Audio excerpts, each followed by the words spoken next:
In today's video, I'm going to teach you how to add a call to action button to a section on your Shopify store. This could be a great way to enhance user interaction, highlight key products, or direct customers to specific pages. We'll walk through the process of editing your theme's code carefully, so you're all set to make this essential addition to your store. To get started, we first need to dive into the theme editor, which is our workspace for all the customization.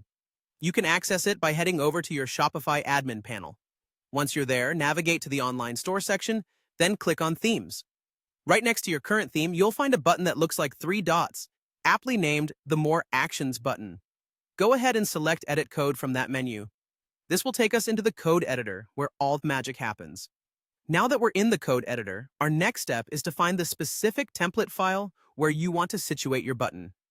This could vary depending on where you want the button to appear. For the home page, you might be looking at index.liquid. However, if you're targeting a particular product page, head for product.liquid. And if it's even more specific, such as a section within a page, you'll need to locate the corresponding section file, like sections/image with text. Liquid to embed your button. With the right file open, it's time to insert the button HTML into the desired section or block. You'll want to use the following snippet of code: section.settings.link text.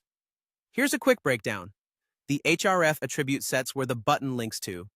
The class btn_animated applies a predefined CSS styling to make your button look and feel dynamic. And for the text, the class btn_content is just a simple container, giving you free reign over the styling options. Before you wrap up, be sure to define the button settings. Within the schema tags in your section file, add specified settings fields that let the button's link and text be customized directly within Shopify's theme editor.